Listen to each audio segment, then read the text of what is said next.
Mafia boss dining with fiancé and mother-in-law when waitress whispers, "Your life's in danger." Richard James freezes mid-sip as the waitress's breath hits his ear, while the two women plotting his death stare him down, smiling like nothing's wrong. One table, three traitors, one warning, and a danger he never saw coming. But the real twist? It wasn't just the women planning to kill him. Before we continue this story of act of wickedness, greedy, and betrayal, don't forget to hit that subscribe button. We noticed 99.9% of viewers haven't subscribed yet, and your support truly helps us stay creative and avoid burnout. Drop a comment telling me where you're watching from, because tomorrow I've got another story coming that's just as interesting. You definitely don't want to miss it. Alright, back to the story. Richard James had survived gunfire, betrayals, bribes gone bad, and 2 full decades of being the quiet but uncontested ruler of the East Coast underworld. But despite all the rumors, James the Gentleman Reaper, the man who could smile while burying you, the mafia boss who preferred wine to bloodshed, he had always lived by one rule. Never fear the enemy in front of you. Fear the one sitting next to you. Ironically, the ones sitting next to him tonight were the ones he trusted the most.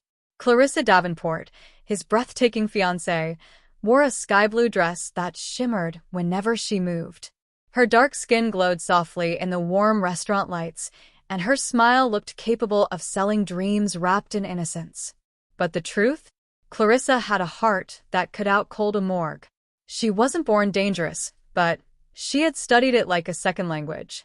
Then there was her mother, Mrs. Belinda Davenport, sitting on James's left side in pearls and a powder blue gown. She looked like the kind of woman who would bake cookies for charity while criticizing your entire bloodline.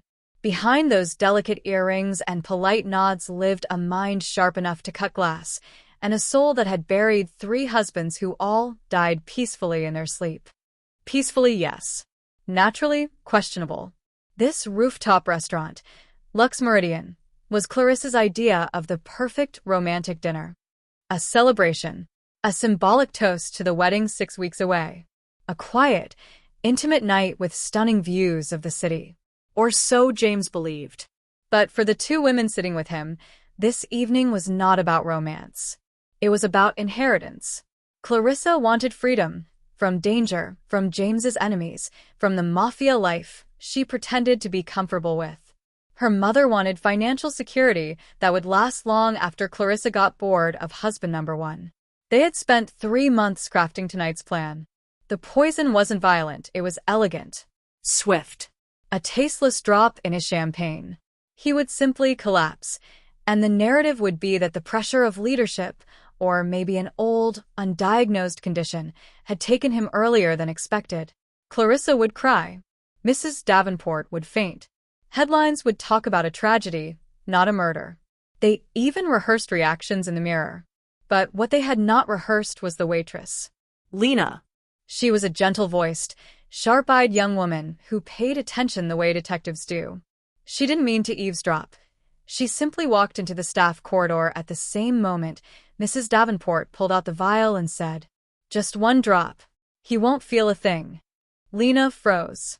Her shift had already gone badly. 2 broken glasses, 1 rude customer. But murder? That wasn't on her bingo card for the night. She pressed herself behind a shelf, listening as Clarissa whispered about timing, appearance, and how life insurance is meant to be used. When she peeked into the dining hall moments later, she saw James, the man whose tattoos stretched across his neck like a map of secrets, laughing with the very women planning to kill him. Lena had 2 options: do nothing, or risk her job, her safety, maybe even her life, and warn him. She had survived enough chaos in her life to know when fate pushed her into someone's story. And tonight, fate shoved her hard. So she walked up to James's table, hands shaking, heart pounding. She leaned down as he adjusted his glasses, the candlelight reflecting off the gold rings on his fingers. And she whispered, "Sir, don't react. But your life's in danger. And it's coming from your own table." The moment the words left her lips, 3 lives changed. Clarissa stiffened. Mrs. Davenport's eyes nearly popped. James blinked once. Slowly. Then everything inside him went still. The romantic dinner was dead. The war had just begun. And none of them knew the real danger hadn't even walked in yet. The instant Lena's whisper brushed his ear, James's pulse didn't spike, not even a fraction. He had been warned about assassination attempts before. But never like this. Never with a waitress trembling behind him, never with his fiancée and mother-in-law sitting inches away, wearing matching smiles carved out of deceit. He set his champagne flute down as if nothing had happened, the glass making a soft chime on the tablecloth. Clarissa tilted her head. "Everything all right, baby?" Her voice was honey. Her eyes were knives. James smiled, calm, practiced deadly. "Perfect, my love." Inside, he was replaying Lena's exact words. "Your life's in danger. And it's coming from your own table." Clarissa's hand rested lightly over his. But now, her touch felt like someone placing a hand on a coffin before nailing it shut. Mrs. Davenport dabbed her lips with a napkin. "Such a beautiful night, isn't it, Richard?" she said, her tone too cheerful, like someone waiting for fireworks only she knew were coming. Lena hovered nearby, pretending to rearrange glasses. Her eyes begged him to take her warnings seriously. Her throat moved as she swallowed hard. Fear, guilt, responsibility, all mixed together. James didn't look at her again. Not yet. Not until he understood what game he had just walked into. "Ladies," he said, adjusting his glasses smoothly, "let's make a toast." Clarissa raised her glass. Mrs. Davenport followed. The poisoned champagne sparkled like liquid betrayal. James reached for his glass. Lena's breath hitched. And he smiled, because he finally understood something. The danger wasn't the poison. The danger was what he would do now that he knew. James didn't drink. Not yet. He let the rim of the glass hover near his lips, just long enough to watch Clarissa's pupils tighten and Mrs. Davenport's fingers twitch around her flute. They were waiting for him to swallow. Waiting for the moment their future bank accounts would smile. He set the glass down slowly. "Actually," he said, voice smooth as silk over steel, "I'd like to switch to red wine. Champagne's gone a little flat." Clarissa's smile flickered like a dying light bulb. Mrs. Davenport coughed, too sharply, too forced. Lena exhaled in relief. The sommelier arrived to pour the wine, but James wasn't watching him. He was studying the two women, who thought they were predators when they were really prey. "Clarissa," he said softly, "you seem tense.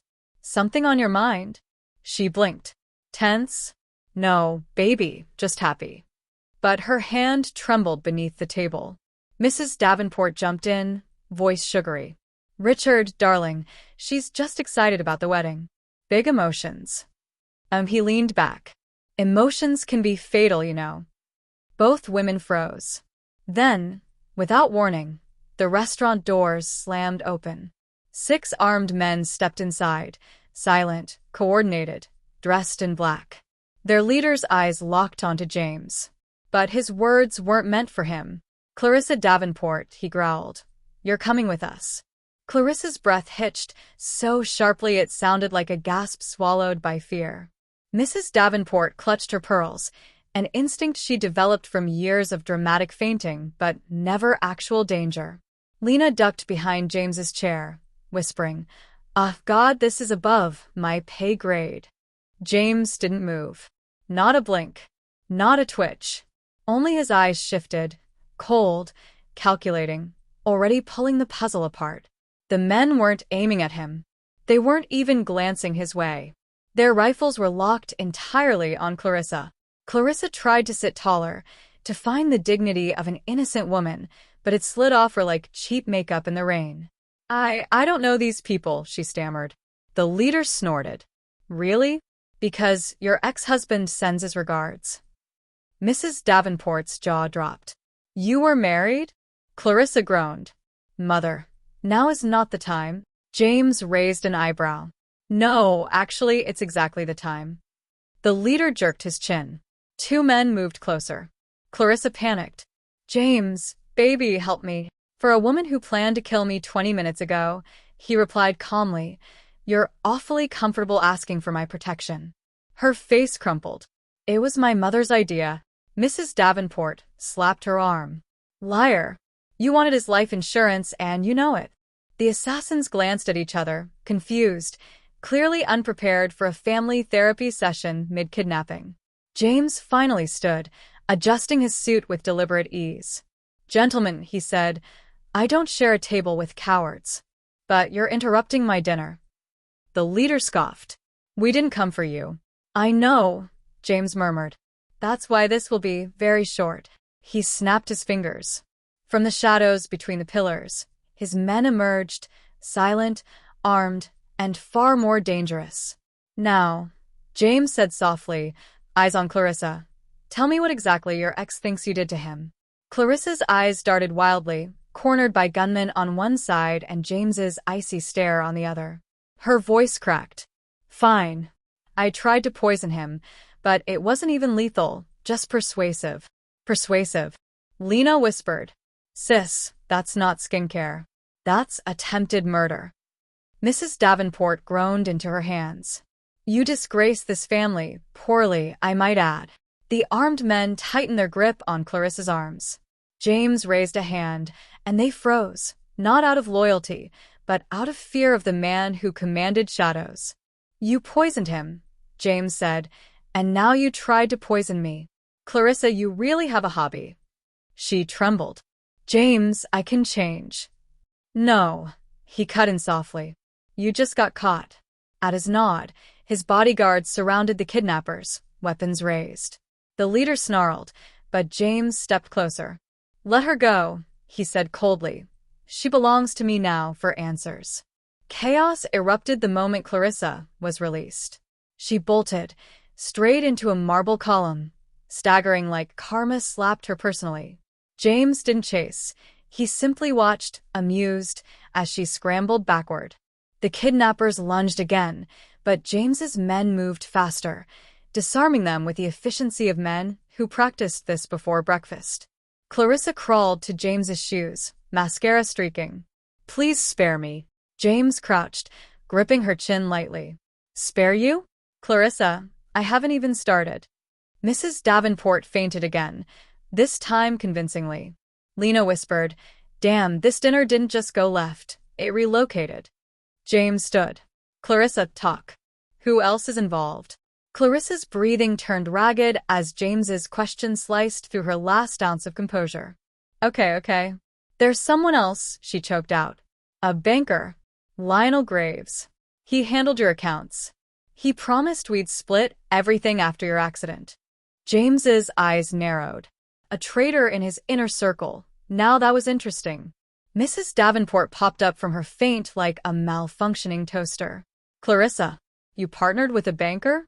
They're worse than criminals." Lena muttered, "Facts." James signaled his men. "Find Graves."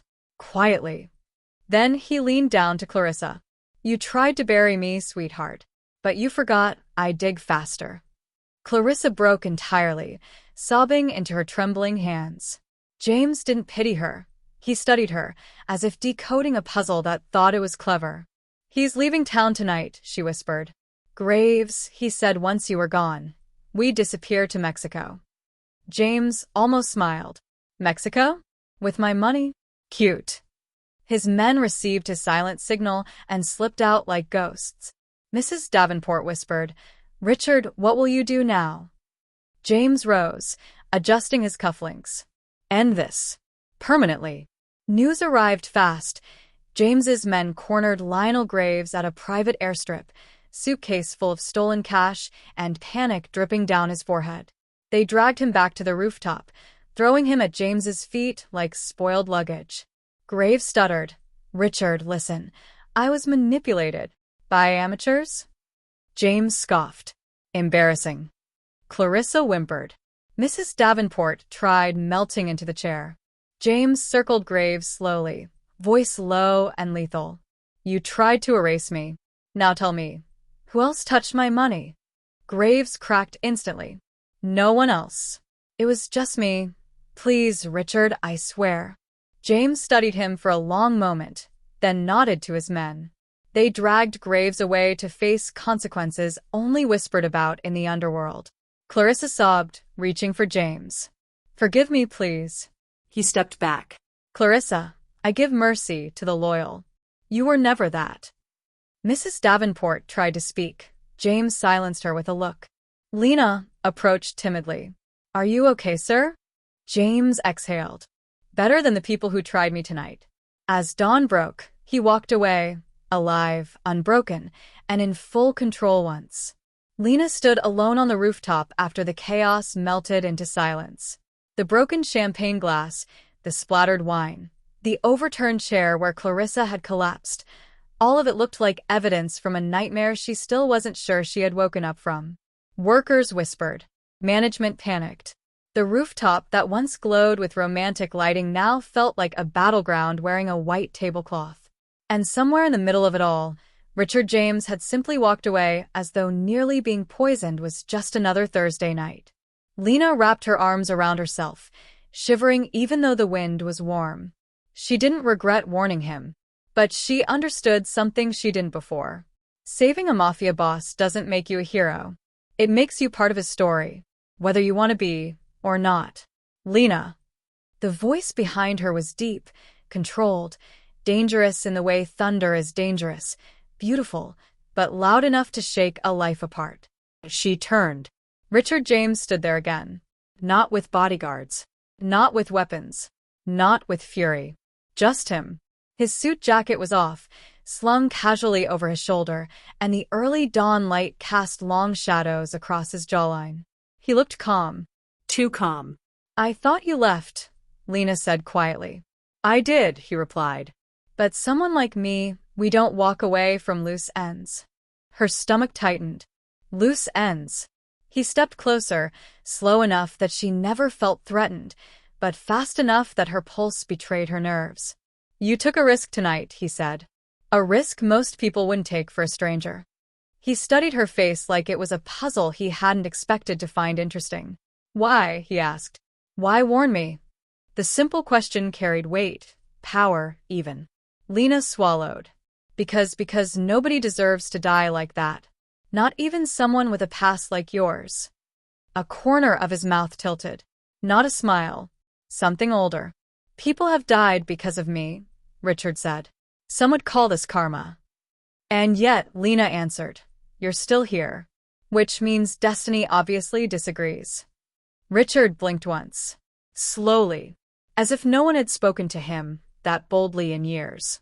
Behind him, the city lights flickered like distant stars. You're brave, he said finally. Braver than the people I employ.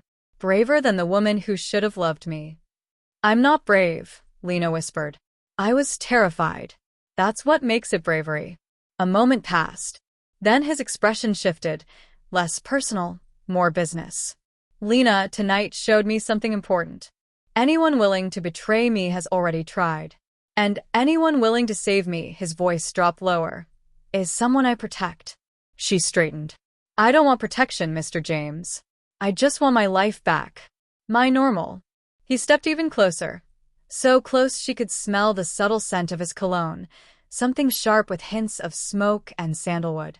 Normal died the moment you whispered in my ear, he said. Lena's breath caught. Not from fear. From realization. You're in danger now, Richard continued, because Clarissa and Graves won't be the last. Someone sent them. Someone higher. Someone who'll wonder how I survived. And you think they'll come after me? She whispered. Not think. He paused. I know. Her heart hammered. Richard turned slightly, giving her a path to walk beside him. An invitation, not a command. You saved my life, he said quietly. Now let me save yours.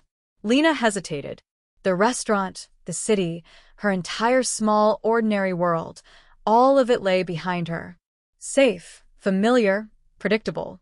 But in front of her stood a man of danger. A man who lived in shadows. A man who owed her a debt no one in his world ever left unpaid. Choose, Richard murmured. Lena took a breath. Then another. And slowly, trembling but resolute, she stepped forward. Richard didn't smile, but his eyes softened in a way that made her wonder if this moment meant more to him than he let on. Good, he said. Because the chapter starts with your name. He held the rooftop door open for her. She stepped through. And just like that, her normal life was gone. Her real story had begun. Thanks for watching the story.